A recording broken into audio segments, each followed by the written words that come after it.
अस्सलाम वालेकुम, I am Sultan Ali from MK preparations. Punjab के गवर्नमेंट कॉलेजेस में सीटीआईज की इंडक्शन का प्रोसेस शुरू होने जा रहा है। 7 माह के लिए हायरिंग होगी ऐसे सीटीआईज की जो इंटरमीडिएट क्लासेस को पढ़ाएंगे, और 10 मंथ्स के लिए ऐसे सीटीआईज की हायरिंग होगी जो कि बीएस क्लासेस को पढ़ाएंगे। उस सिलसिले में हायर एजुकेशन डिपार्टमेंट की प्रॉपर पॉलिसी आ गई है।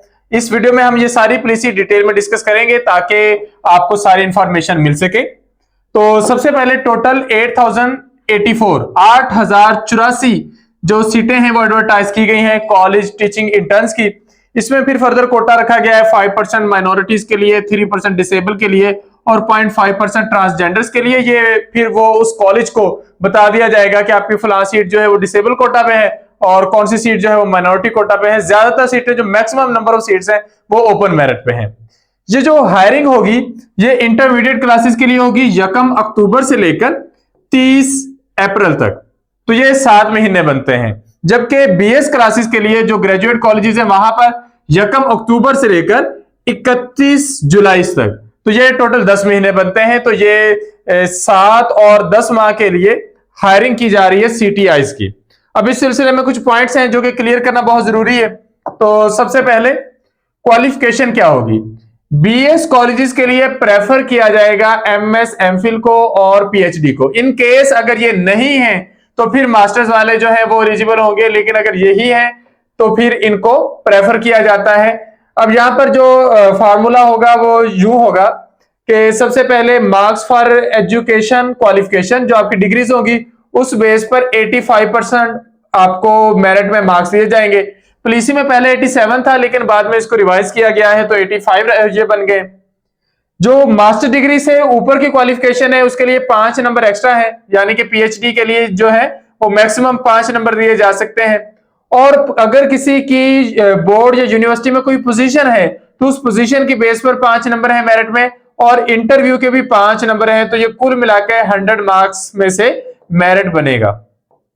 जो इंटरव्यू होता है इसके बेस पर किसी को डिस्क्वालीफाई नहीं किया जाएगा, ये बात उन्होंने क्लियर कर दी है। Interview marks will be awarded on satisfactory presentation by the candidate on the subject. जो कैंडिडेट होगा उसकी सब्जेक्ट पर प्रेजेंटेशन देखी जाएगी। स्टाइपेंड कितना मिलना है, कितनी पे मिलनी है, तो जो इंटरमीडिएट लेवल है उस पर भी 50,000 है और बीएस लेवल पर भी 50,000 है। पहले ये बात कही जा रही थी कि शायद बीएस लेवल पर ज्यादा पे होगी, लेकिन अब उन्होंने अपनी पुलिस में ये बात क्लियर कर दी है कि 50,000 ही जो पेमेंट है वो की जाएगी, चाहे आप बीएस लेवल पे पढ़ाएं चाहे इंटरमीडिएट लेवल पर पढ़ाएं। जो पेमेंट होगी वो क्रॉस चेक या बैंक अकाउंट्स के थ्रू होगी। एज लिमिट कोई नहीं है, मिनिमम मैक्सिमम कोई एज लिमिट नहीं है, सब लोग अप्लाई कर सकते हैं। पीरियड ऑफ प्लेसमेंट जिस तरह हमने शुरू में बताया कि इंटरमीडिएट के लिए 7 माह है और जो बीएस क्लासेस हैं उनके लिए 10 मंथ्स की रिक्रूटमेंट की जा रही है। In case a new vacant situation occurs, कोई नई सीट क्रिएट हो जाती है या फिर कोई सीटीआई जॉब पर आया था लेकिन वो ज्वाइन नहीं करना चाह रहा, तो उससे नेक्स्ट कैंडिडेट जो होगा उसको फिर अपॉर्चुनिटी दे दी जाएगी। महीने में 2 कैजुअल लीव्स अलाउ होती हैं। टीएडीए नहीं मिलेगा कि अगर आप लोग इंटरव्यू देने आते हैं तो उसके लिए अलग से टीएडीए नहीं होगा, या फिर आपको अलग से कोई ट्रैवलिंग अलाउंस नहीं मिल रहा होगा। टर्म ऑफ कॉन्ट्रैक्ट ये है कि आपको टेम्पोरेरीली रखा जा रहा है, ये परमानेंट जॉब्स नहीं होगी। ट्रांसफर प्लेसमेंट की जा सकती है किसी सब्जेक्ट में या फिर किसी भी कॉलेज में, तो उसके लिए वो ट्रांसफर हो सकता है। अगर कोई अपने बोगस या फेक डॉक्यूमेंट्स की बेस पर प्लेसमेंट करवाता है तो उसके खिलाफ कार्रवाई की जा सकती है। ज्वाइनिंग पीरियड जिस तरह के हमने बताया कि आप लोगों का स्पेसिफिक ज्वाइनिंग पीरियड होगा, तो कॉलेज टीचिंग इंटर्निस जो होंगे वो 7 दिन के अंदर अंदर ज्वाइनिंग देंगे। जिस दिन उनको ऑर्डर मिलेंगे 7 दिन के अंदर अंदर उन्होंने ज्वाइनिंग देनी है, अदरवाइज उनका ऑर्डर जो है वो कैंसिल हो जाएगा और उसे नेक्स्ट वालों को अलाउ कर दिया जाएगा। रेगुलर प्लेसमेंट नहीं होगी, एक्सपीरियंस सर्टिफिकेट आपको एंड पर दिया जाएगा, और कोई यूनियन या एसोसिएशन जिस तरह रेगुलर जॉब्स पर होती है उस तरह बनाने की इजाजत नहीं होगी। अच्छा, प्रोसीजर क्या होगा, सिलेक्शन प्रोसीजर। तो सबसे पहले डीपीआई जो हमारा अदारा है हायर एजुकेशन डिपार्टमेंट में है, वहां पर डिविजनल डायरेक्टर्स होते हैं, तो उन डिविजनल डायरेक्टर की तरफ से सीटों की डिस्ट्रीब्यूशन ऑलरेडी हो चुकी है। कॉलेजेस को वो सीटें असाइन की जा चुकी हैं, तो कॉलेजेस वो सीटें एडवर्टाइज करेंगे अपने मेन गेट पर या अपने नोटिस बोर्ड पर। अब एप्लीकेशन जमा करवाने का प्रोसीजर क्या होगा कि आपने सीटीआई पोर्टल के थ्रू अप्लाई करना है, तो वहां पर आपकी सीटें ऑलरेडी कॉलेज की तरफ से शो की जा रही होंगी, list of vacant positions will be placed at notice board of each college, और उसके साथ साथ वो सिटी पोर्टल पर भी होंगी और ये आपको अवेलेबल होंगी 16 सितंबर को। एप्लीकेशंस जो आपने सबमिट करवानी है उसके लिए आपको दिन दिए जाएंगे 16 से 19 तक, तो ये टोटल 4 दिन बनते हैं, 4 दिन आप लोग अप्लाई कर सकेंगे। उसके बाद टेंटेटिव मेरिट लिस्ट लगेगी इंटरव्यू के लिए और वो 22 सितंबर को लगेगी। अगर किसी को लगता है कि उसका मेरिट ठीक नहीं बना तो 23 सितंबर से लेकर 25 सितंबर तक 3 दिन होंगे आपकी शिकायत सुनने के लिए, और उसके बाद 25 सितंबर को फाइनल मेरिट लिस्ट लग जाएगी इंटरव्यू के लिए। 29 से यकम तक ये आप लोगों के इंटरव्यूज होंगे, ये इंटरव्यूज के दिन है 29 सितंबर से लेकर यकम अक्टूबर तक। उसके बाद जो सक्सेसफुल कैंडिडेट्स हैं उनकी लिस्ट जो होगी वो डिस्प्ले कर दी जाएगी यकम अक्टूबर को डिप्टी डायरेक्टर कॉलेजेस के ऑफिस में, या फिर डायरेक्टर कॉलेजेस के ऑफिस में भी, और हर कॉलेज के अपने ऑफिस में भी। तो जो भी कैंडिडेट शॉर्ट लिस्ट होंगे वो वहां से अपनी लिस्ट मंगवा कर चेक कर सकते हैं। अब अगर किसी को एतराज है कि उसके इंटरव्यू वगैरह में किसी तरह की गड़बड़ की गई है या कोई गलती हो गई है फार्मूला बनाने में, मेरिट चेक करने में, तो 2 से 4 तारीख तक उनकी शिकायत सुनी जाएंगी, और उनकी जो शिकायत है वो डायरेक्टर ऑफ कॉलेजेस जो है वो सुनते हैं, तो वहां पर उनकी शिकायत सुनी जाएंगी। फाइनल मेरिट लिस्ट जो है वो 6 अक्टूबर को लगेगा सारी शिकायत सुनने के बाद, और 7 अक्टूबर से ज्वाइनिंग हो जाएगी। अगर किसी जगह पर किसी कैंडिडेट के कोई भी डॉक्यूमेंट्स वगैरह में गड़बड़ पाई गई तो वो उसके सिलेक्शन को रिजेक्ट करके उसे नेक्स्ट वाले को सिलेक्ट कर लिया जाएगा। नेक्स्ट है मार्क्स का, या फिर ये वैकेंसीज किस तरह कैलकुलेट होनी है, तो ये आपका काम नहीं है, ये डिपार्टमेंट की तरफ से ऑलरेडी कर दिया गया है। जो डीपीआईज हैं और डिविजनल डायरेक्टर्स हैं उन्होंने पहले ही सारी कैलकुलेशन करके सीटें जो है वो तकसीम कर दी हैं। सिलेक्शन के प्रोसीजर में प्रिंसिपल बैठेगा, जो टीचर होगा उस सब्जेक्ट का वो शामिल होगा, और वाइस प्रिंसिपल या senior most teacher of the college, इससे भी आपका ताल्लुक नहीं है, ये उन्होंने खुद ही काम करना है। इसके बाद अब जो जनरल और कम्युनिटी कॉलेजेस हैं वहां पर मेरिट किस तरीके से बनेगा, सबसे पहले यहां पर देखें 2 तरह से मेरिट कैलकुलेशन होनी है। अगर आपकी डिग्री है सेमेस्टर सिस्टम में तो आप इसको फॉलो करेंगे, अगर एनुअल सिस्टम में है तो आप इसको फॉलो करेंगे।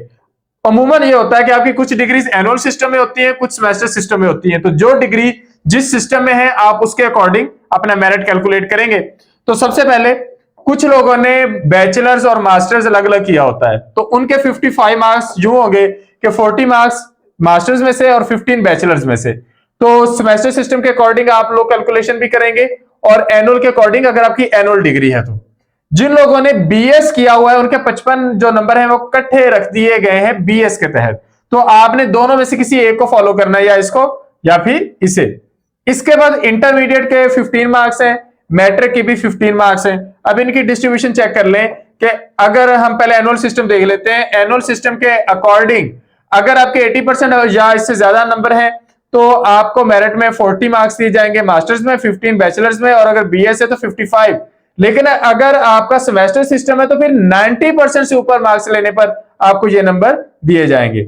इसी तरह 70% जो एनुअल है और 80% सेमेस्टर ये बराबर रखे गए, 60% एनुअल वाले और 70% सेमेस्टर वाले ये बराबर रखे गए, 50% एनुअल या 60% सेमेस्टर ये बराबर है, और 40% एनुअल को बराबर रखा गया 50% सेमेस्टर वालों के। तो फिर इस हिसाब से आप लोग अपना मेरिट कैलकुलेट कर सकते हैं।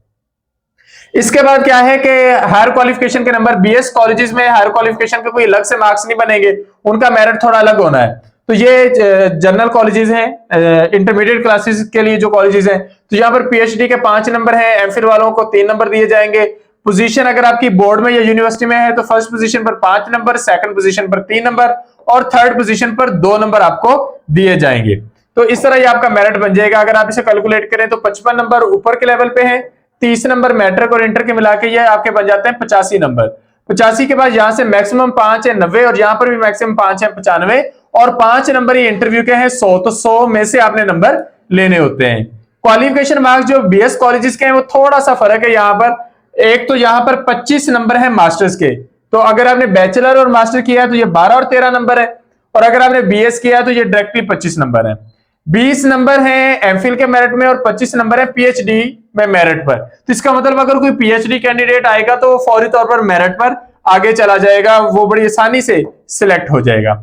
इंटरमीडिएट और मैट्रिक के 10 नंबर हैं, पोजीशन के 5 नंबर हैं, चाहे वो किसी भी तरह की पोजीशन है, और इंटरव्यू के भी 5 नंबर हैं। इसके बाद आ जाता है कोड ऑफ कंडक्ट। आप पर कॉलेजेस के सारी जो रूल्स हैं वो अप्लाई होंगे। आप किसी तरह का मिसकंडक्ट नहीं करेंगे, आप 7 दिन से ज्यादा बिला वजह बगैर बताए किसी भी इमरजेंसी की सूरत में एब्सेंट नहीं होंगे। आप कॉलेज में किसी तरह का डैमेज नहीं काज करेंगे, किसी भी तरह की कॉर्पोरल पनिशमेंट नहीं करेंगे, बच्चे को जिस्मानी सजा नहीं देंगे, बोगस डिग्रीज का यूज नहीं करेंगे, इनएफिशिएंट नहीं होंगे। यानी कि ना यहां पर कहने का मतलब ये होता है कि आप कॉलेज में अच्छा कोड ऑफ कंडक्ट बना के रखेंगे। आपकी जो परफॉर्मेंस है वो आपकी कारकर्दगी आपकी टीचिंग पर ही चेक की जाएगी। तो ये बहुत सारी चीजें हैं, लेकिन मेन चीज होती है कि आप अच्छा टीच कर रहे हो और अच्छा फीडबैक ले रहे हो।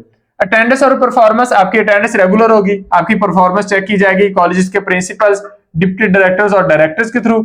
Subject induction, in case of occurrence of vacancy, कोई वैकेंसी नई क्रिएट हो जाती है या कोई सिटी रिजाइन कर जाता है तो नेक्स्ट जो कैंडिडेट वेटिंग लिस्ट में होगा उसको चांस दिया जाएगा।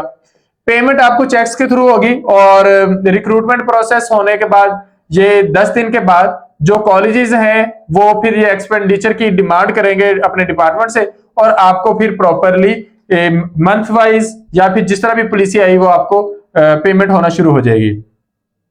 एडिशनल कंडीशंस क्या है कि enrolment of students in second shift classes will not be considered for need assessment of CTI. जो सेकंड टाइम क्लासेस होनी है उसके लिए अलग से सीटीआई नहीं रखा जाएगा। मार्क्स ऑफ इंटरव्यूज की बेस पर आपको डिस्क्वालीफाई नहीं किया जाएगा। ऐसे नहीं होगा कि आपको 0 नंबर देकर डिस्क्वालीफाई कर दिया जाए।